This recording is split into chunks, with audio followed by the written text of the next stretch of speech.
Hello everyone, it is Mr. Red here. I guess I'm just gonna go by that name. Alright, I'm coming to you again as a wrestling fan like I have for my past few videos. I am here today to talk about a specific wrestler and how he's treated by the fans. More specifically, the unfair bullshit treatment he's given by the fans. I'm, of course, talking about none other than the Samoan Beast himself, Roman Reigns. Now, you see, and okay, if you saw my WrestleMania 31 review, you know I am a fan of Roman Reigns. You know why? Because he clearly, easily, definitely is one of the better and more entertaining guys in the WWE right now. Easily. Definitely. But so many people, mostly on the internet, but, a fair share of, fans that actually go to, the live events, hate him. And I don't understand why. But to be fair, after what happened at Extreme Rules, I am mostly going to be focusing on the internet fans, because they are the ones that do still shit on him much more. Whereas, I think the live attendance crowd has softened up to him a little bit more. So I know some people are might take offense that I'm I'm shitting on every internet fan. I'm shitting on the whole IWC, YWC, and some people may take offense to that and be like, that's a stupid term. I'm not part of those people. You can't group us all together. I don't give a shit. It's gonna make this a lot easier, okay? And the overall masses, the majority of the masses have this mindset. So I'm going to address, just the majority of them. If you're different, if you're different, then I'm sorry. You can leave a comment and you can be a slight dick and be like, hey, fuck you, I'm not like that. But I'm going to shit on the entire internet fan base and for mostly pretty much how they treat Roman Reigns, because it's a load of shit. Okay? First of all, and if you're wondering why I'm holding this fucking club, I don't know. When I talk a lot, I sometimes feel the need to hold something that I can point with, even though I don't have a chart here or anything. But, anyway, that's out of the way. Roman Reigns, okay? He was the big, silent, muscle giant in The Shield. And everybody loved The Shield. I love The Shield. They're one of the primary reasons I started watching WWE again in, the late portion of 2013. They're a major reason of why I started watching the WWE again. They were a really damn good faction. I say they were broken up too early, though. They definitely could have worked much more for a lot longer period of time as anti-heroes. Because they worked as heels, but I thought they were better as anti-heroes. But, okay, so everybody loves The Shield, but when they broke up, as time went on, everyone felt the need to praise Dean Ambrose and praise Seth Rollins, but shit on Roman Reigns. Now, why? Now, you could sit here and say, take the whole mentality of, oh, it's because he's not a big guy. Because he is a big guy. Because, he's a big muscle guy. And, he doesn't do the flips and kicks that, most of these internet fans who mostly like ROH prefer. He doesn't, he's not a master, wrestling technician in the ring. You could say that, but that I'm not going to fully agree with. Because, there are occasionally other people everyone like that internet fans will like, these internet fans will like, that, aren't, the skinny, 210-pound guys or whatever. The internet for some reason takes a liking to Bray Wyatt, so there's an exception. So that's not the real reason why they take, so it's not the real reason why they take offense to Roman Reigns. The major reason people take offense to Roman Reigns is simply because he is the one who has been chosen to be the next, face of the WWE. He's the one who's been chosen to be the next top guy. And people don't like the fact that he's been chosen. They want to go more with Daniel Bryan, who they've chosen. And I'll talk more about Daniel Bryan later. But, again, they just hate him because he's the one who the WWE has chosen. To which I think that's bullshit and utterly unfair. Because, again, this is where I really hate this new, I'm really glad the internet, it wasn't around the same way it was, like, back in the Attitude Era. Because if people took this mentality, people would have been shitting on Stone Cold Steve Austin. Because he was the one who was chosen to basically lead the WWF. And if people had the same mentality, back then, you would have shat on Stone Cold Steve Austin just because of that. Or some people would have, at least. Because here's the thing. Another reason people hate Roman Reigns is because they think he's not too good in the ring, which is a big load of shit. Okay, the guy's damn good in the ring. Really damn good. Really entertaining. So this whole thing that, like, people think he can't wrestle, blow it out your ass. But then there's the fact of his mic skills. And I get it. He's not good on the mic. He doesn't really cut that good of a promo. There's a simple fix to his promos. His promos should be short and sweet. His promos should just be short and that's it. He barely says any words. He should be a silent badass. I get that. So I understand, but people talk about his mic skills and say that like that's a big, major reason as to why he can't be the top guy. And he has gotten better, but still, with that said, I look at him, I'm thinking, most of these other people will shit on Reigns' mic skills, but then they will go on to basically talk about how, Seth Rollins is so awesome. But that guy's mic skills, in all honesty, aren't that much better than Roman Reigns. And they are not. Half the time, Seth Rollins can cut a good promo, but the other half of the time, he cuts a bland and monotone. He cuts a bland and monotone promo. I like Seth Rollins, but half the time when he cuts a promo, again, it's bland, monotone. It makes Randy Orton look good. Okay, half the time his promos are, "I am the one who created the Shield, and I am the one who has destroyed it."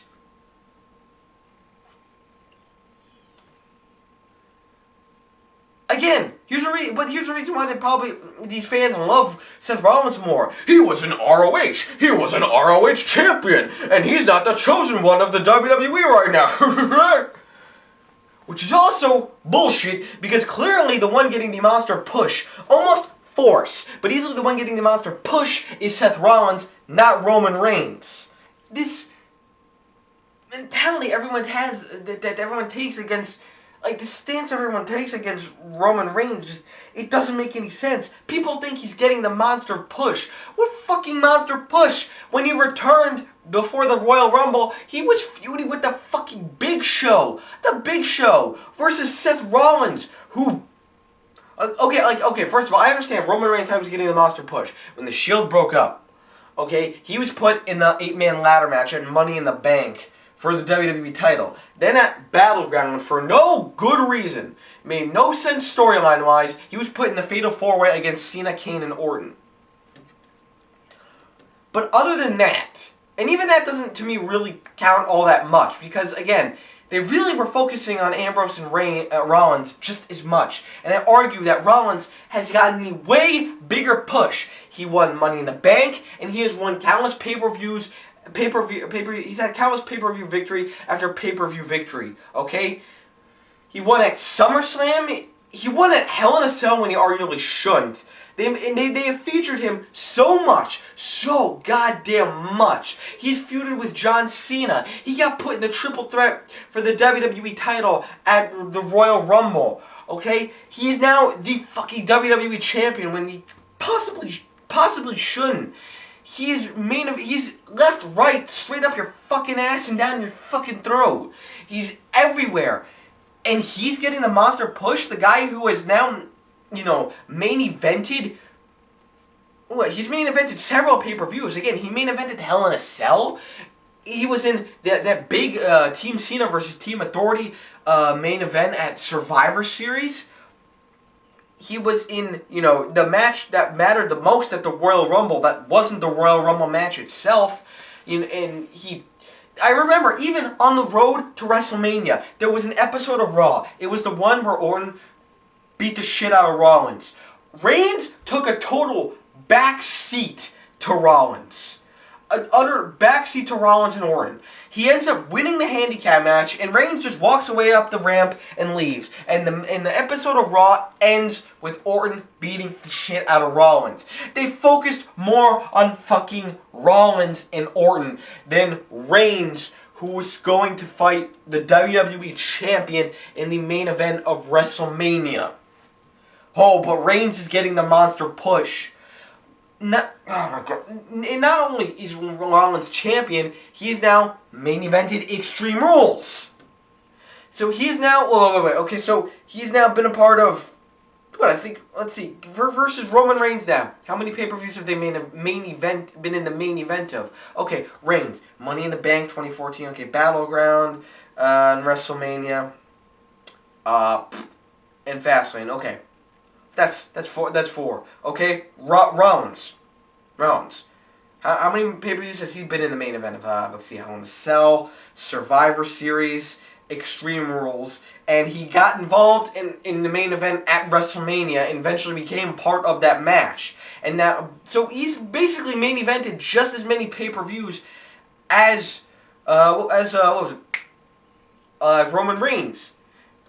And not to mention, again, he was in that WWE title match triple threat at the Royal Rumble.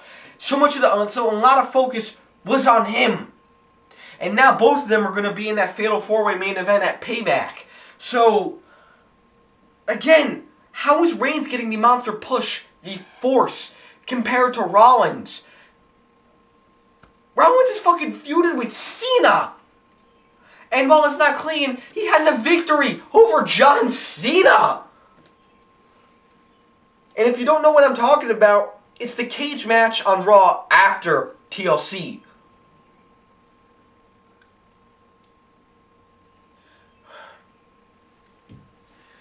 So, I don't understand this whole, Reigns is getting a monster push, and he's getting forced, and we don't want him.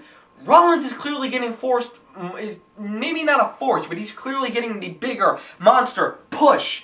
And the only reason I think he really got that monster push is clearly, I know everyone's going to disagree with me, but I don't give a shit because it's the truth. Clearly, the one that needed the most work when they split up the Shield was Rollins. Clearly, the one that stood out the least in the Shield was Rollins.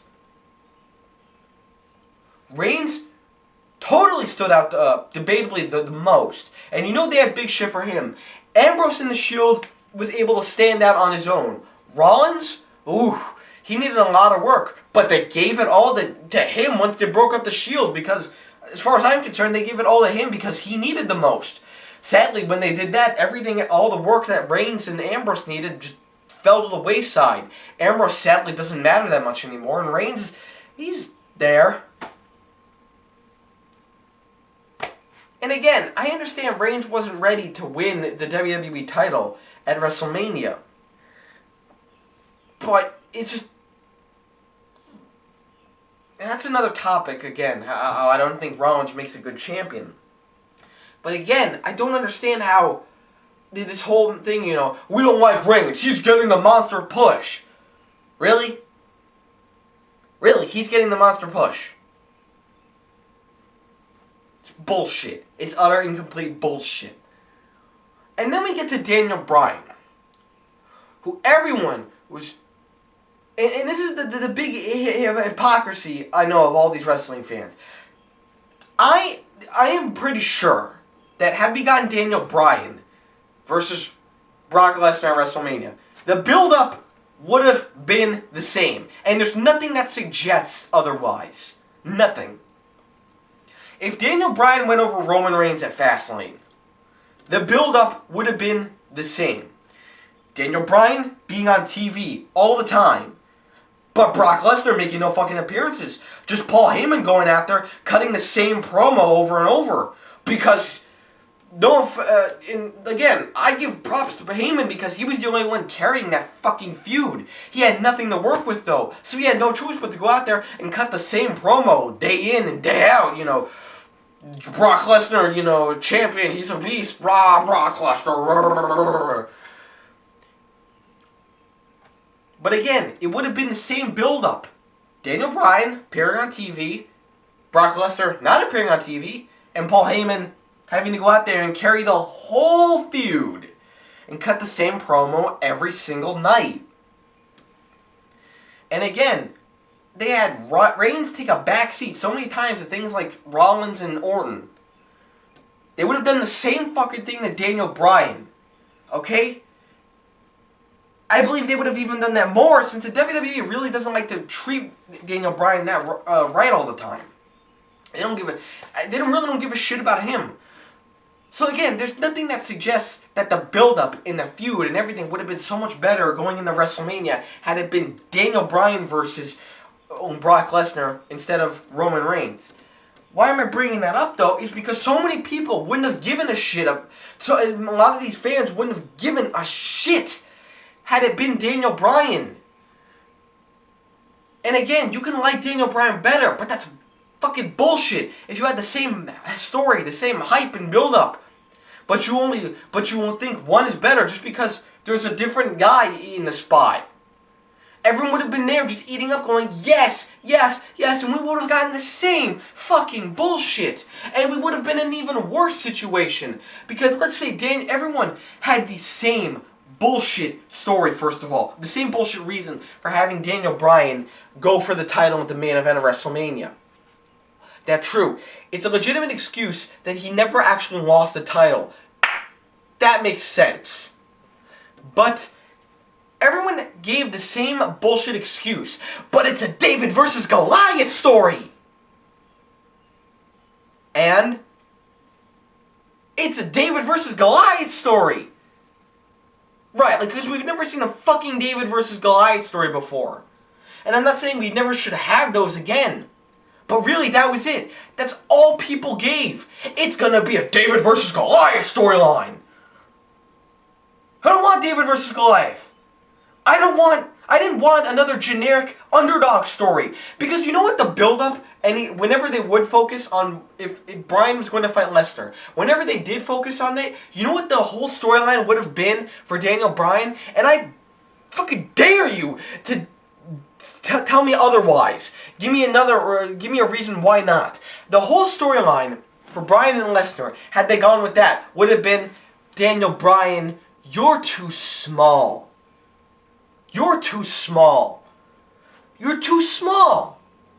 You're not as big as Lesnar. You're too small. That would have been the whole story. But it's David versus Goliath. Fucking Christ! We've had David versus Goliath before. Hogan versus Andre at WrestleMania 3 was practically David versus Goliath.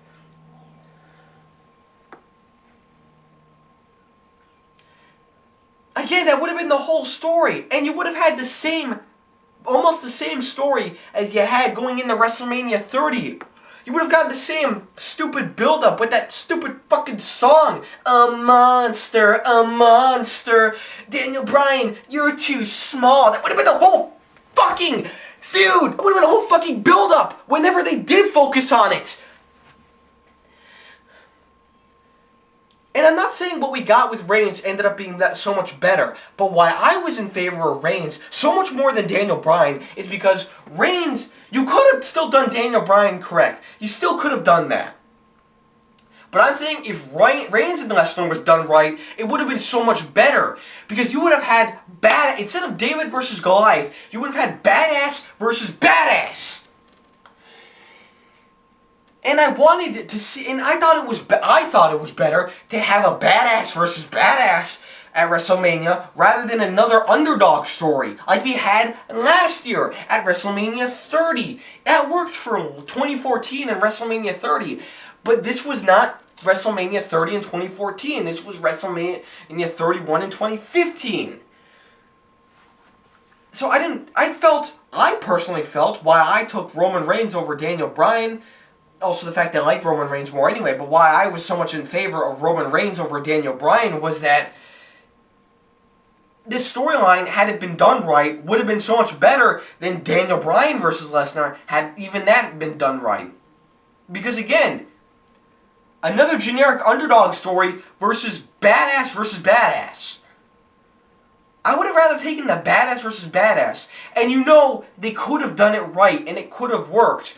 On that episode of Raw after the Royal Rumble, where they basically just, where it was, they didn't actually air an episode of, like, that whole thing where it was live from the headquarters in Connecticut. And they just replayed, the Royal Rumble match, the WWE title match from the Royal Rumble. And they had interviews and all that. And they had some other segments here and there, like the funny segment with Dean Ambrose.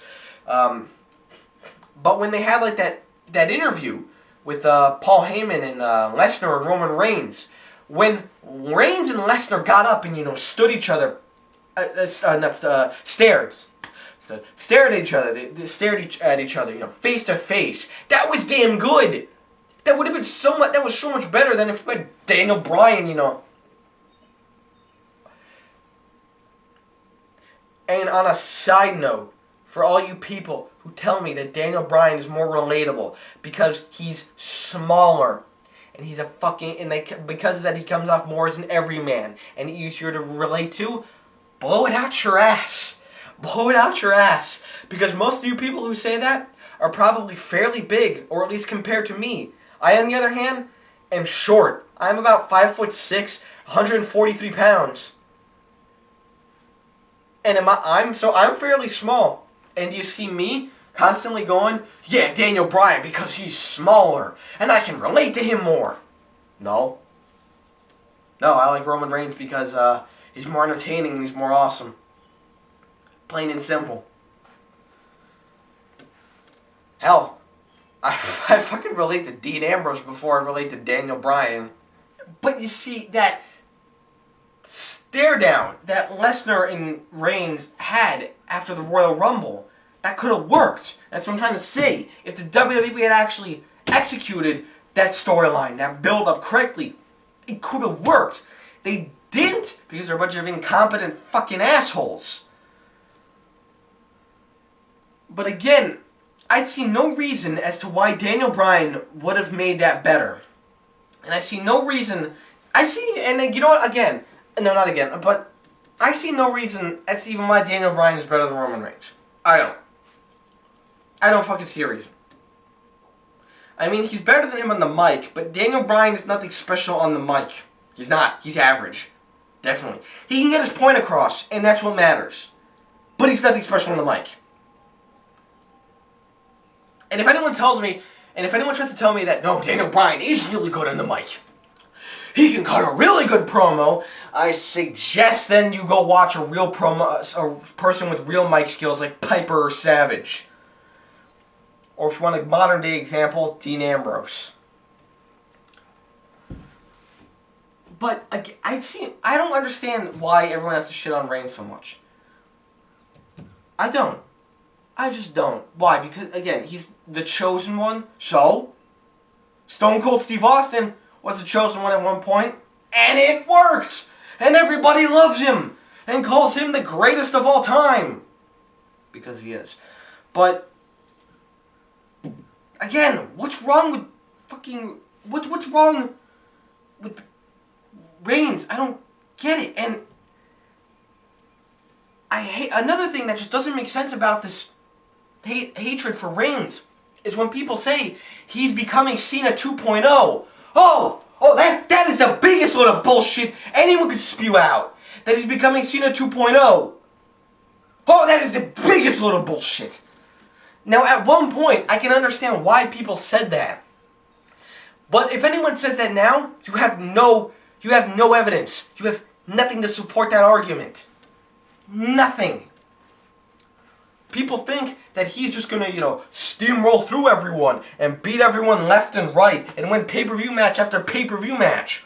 And he's gonna make unbelievable comebacks where he gets his ass kicked and then he gets up like Superman and just obliterates his opponent. Which is complete and total utter bullshit. Because again, Reigns has never really done that. Ever. His comebacks are way more realistic, and he always has to put. Whenever he makes a comeback, he always has to do much more to his opponent than Cena would. Again, I said this in my WrestleMania 31 review.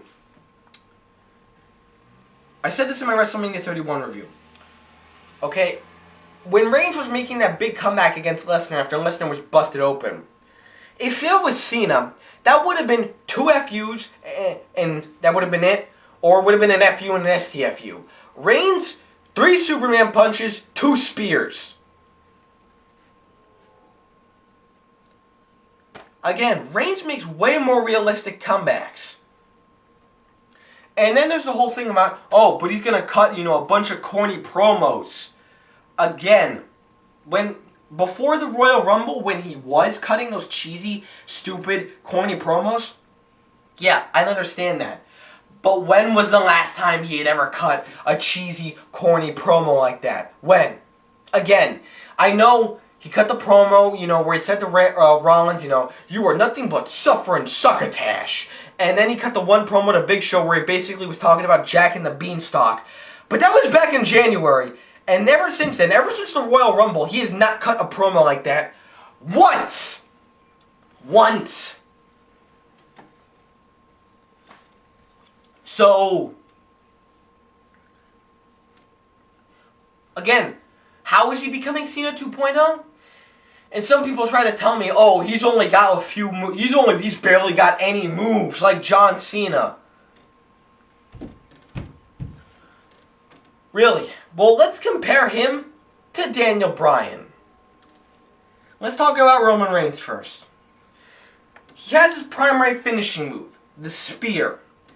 Now, to be fair, that is a very overdone move. Nothing creative there. I'll give you that. But at least the guy executes the spear really good. He does. He does it better than Edge. Not gonna lie about that. He does it way better than Edge.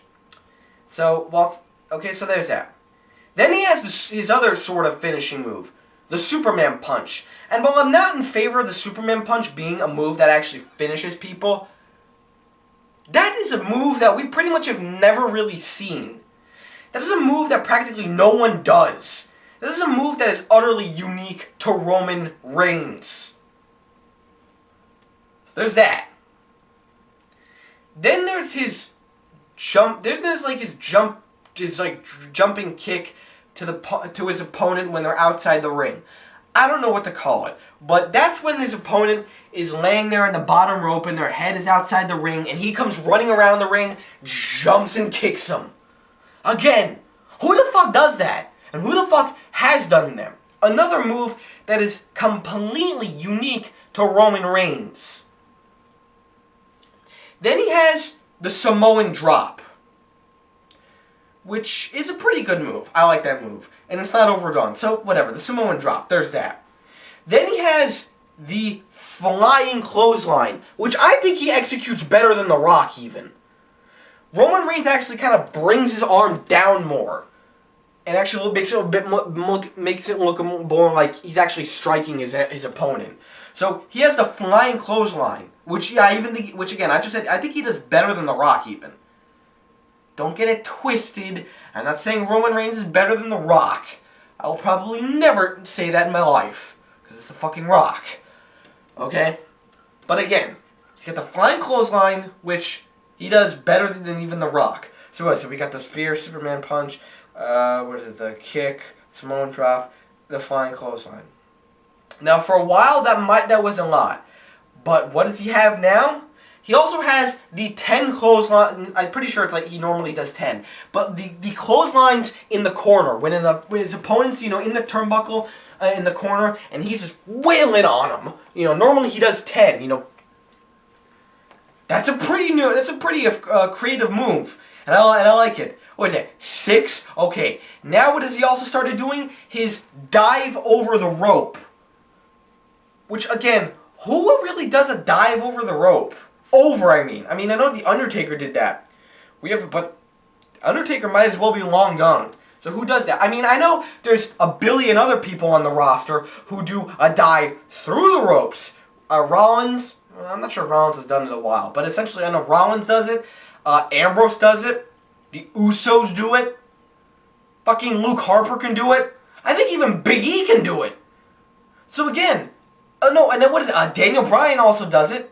And I think Ziggler, I'm not sure about that. But again, how many people do the dive through the rope? Reigns, this big motherfucker, does the dive over the rope.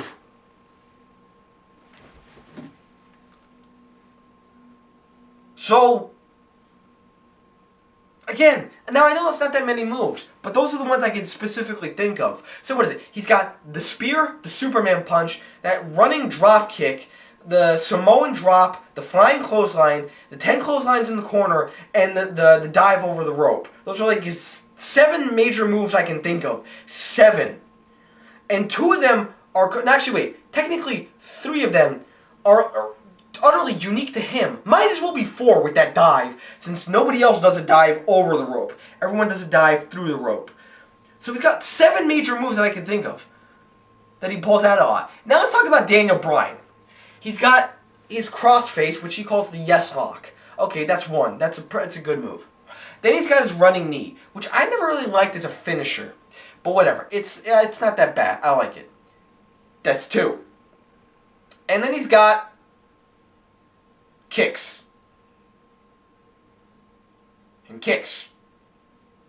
That's it. Like, just kicks. And while he does different kicks than everyone else on the roster, like, you know, like Ziggler or Rollins who do that, like, super kick, I'll admit that's kind of different. Again, it's kicks. Is that really all that unique? But whatever, you know, it's fucking kicks. Fine, you want to count that as 3? Okay, he dives through the ropes, 4. And then, oh, occasionally, once in like a fucking blue moon, he does like a diving headbutt. Okay? And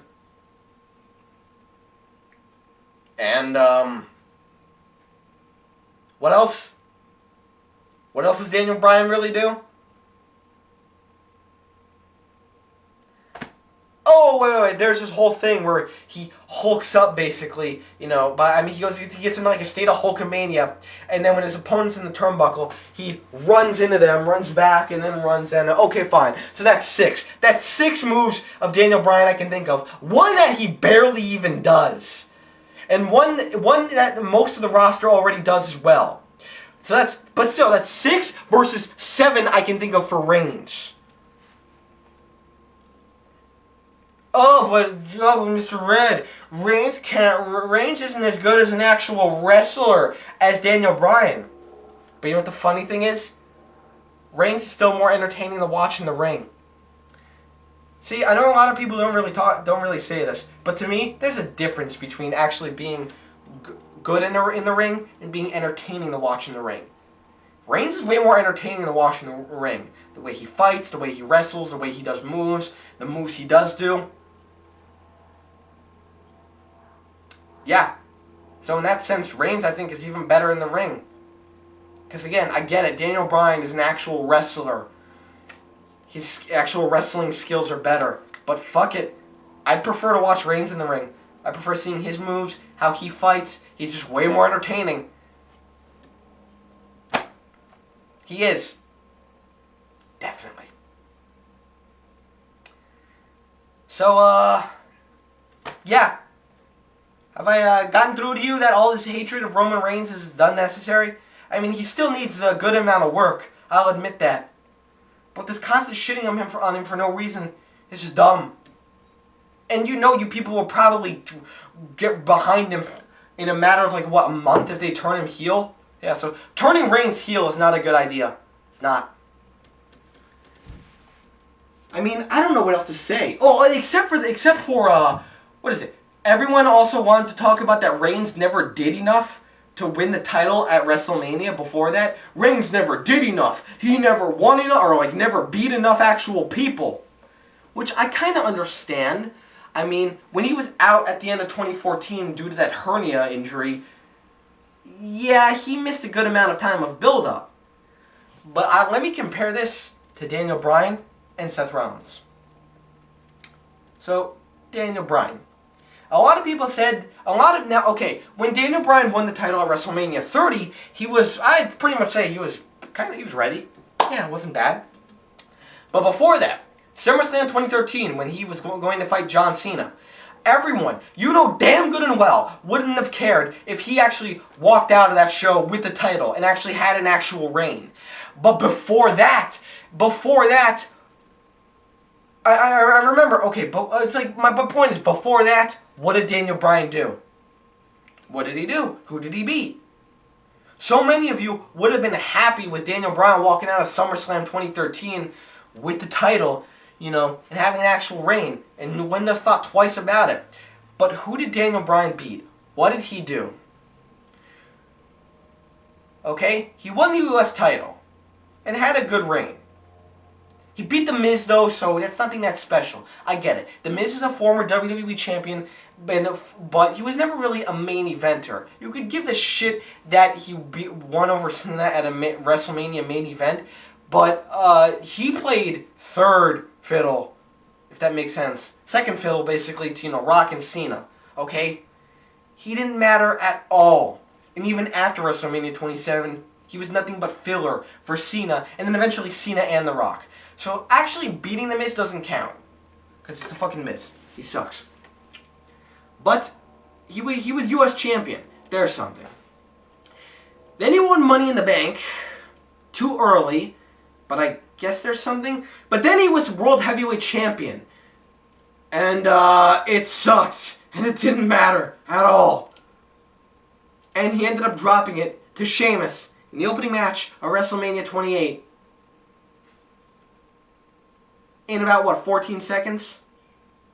Hell, didn't he lose the U.S. title, I think, in like a dumb way or whatever? But either way, yeah, he was World Heavyweight Champion, but it really was insignificant. He didn't do anything in the long run. And then what? And then what'd he do? What? Who'd he beat? What'd he do? And then he was part of that tag team with Kane. And that was a good tag team, and that mattered. And him and Kane as tag team champions was good, and that mattered. But then they lost the titles, and soon after, and only like a matter of months after, he's fighting John Cena in the main event of SummerSlam for the WWE title.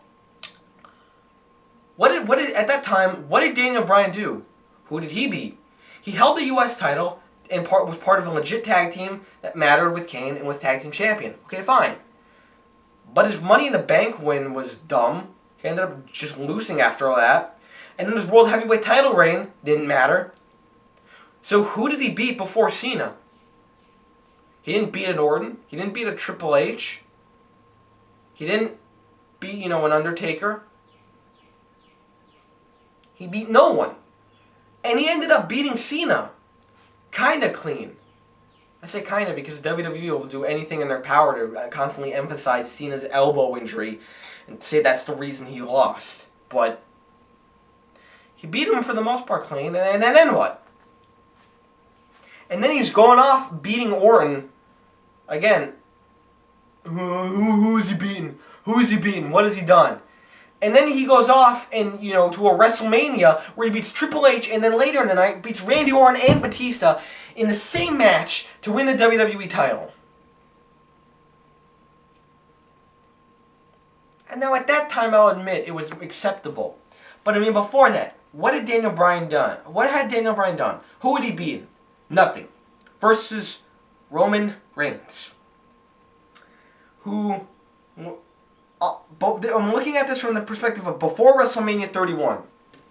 Had dominated as part of the Shield. Okay, he fucking dominated. Had gotten all those, eliminations at like Survivor Series 2013. Looked like a beast there. In the 2014 Royal Rumble, he eliminated 12 people, I think. He broke Kane's record, which stood from 2001. Okay, he is now forever, unless that record is broken, he is now forever part of the Royal Rumble history with holding the record that I think is one of the records that matters most. Next to total Royal Rumble wins, I think the record that matters most is total eliminations in a single Royal Rumble. And Reigns now holds that record. And before that, he and Rollins, as part of the Shield, were tag team champions. And they were tag team champions that mattered. So he held the tag team titles. Still as part of the Shield also, he won at two past WrestleManias. Yes, I know they were 6-man tags, but in the end, he ended up being a part of a team that went over Sheamus, Big Show, and Randy Orton. And then the second time, Kane and the New Age Outlaws. And then he proceeded to be part of matches where, as part of a team, went over Evolution, Triple H, Batista, and Orton. Now again, those are all part of teams. But he still had 2 past WrestleMania wins. And then he beats Randy Orton 100% clean at SummerSlam, one of the biggest shows of the year. He beats Randy Orton 100% clean, someone who absolutely matters. He comes back and wins the Royal Rumble. Then proceeds in the main event of Fastlane to beat Daniel Bryan, the guy who beat Triple H, Batista, and Orton in the same night. Oh, but Reigns still didn't do enough. You know, dominating as part of the Shield, looking like a beast at Survivor Series, holding a record for Royal Rumble eliminations, but also winning a Royal Rumble, being tag team champion, and beating Randy Orton clean in a Big Four show, and then beating Daniel Bryan clean. That didn't matter. Oh, he didn't do enough. He wasn't worthy. But Daniel Bryan was back in 2013 when he was facing Cena. Yeah, okay. And what about Rollins? I know he won with Money in the Bank, and that's supposed to be a cheap way to win. But what did he do to win? Who has he beaten? What has he done? He beat Ambrose? And? He didn't beat Cena on pay-per-view. He beat him the night after on Raw. Which one are you going to remember? Again, who did he beat? Who did he beat? Fuck, he lost to Randy Orton. So, who did he beat? What did he do? He won Money in the Bank. Okay. He can't do shit by himself. He's a piss poor excuse for a heel. He can't beat jobbers without getting any help. What did he do? And you're telling me this guy was better to be champion than Reigns? Again, I know Reigns being champion right now wouldn't have been good. But if you ask me, it would have been a lesser of 2 evils. So I am well aware this video has gone on so goddamn long. Again, I said this in my WrestleMania review, but for a video like this, just listen to it while you're doing something else. You don't actually have to look at the video. You don't actually have to look at me. Okay? So I'm sorry if this video's gone on way too long, but yep, that's what I've got to say. That's just what I got to say about why Roman Reigns rules. And why this hatred for him doesn't make any sense. And why he's even better than Rollins or even Daniel Bryan. So that's what I gotta say. Go Roman Reigns. And all you fans, bunch of ignorant crybabies. Assholes. For so long, it was anybody but Cena. Push someone else. We want someone new. Now the WWE is trying to make someone new, and you people shit on it. Great. Thanks. Yeah. Okay. Fine. Yeah. Fuck all you. Just fuck all you. I'm done. Roman Reigns for the win. All you fans fucking suck. I'm out of here.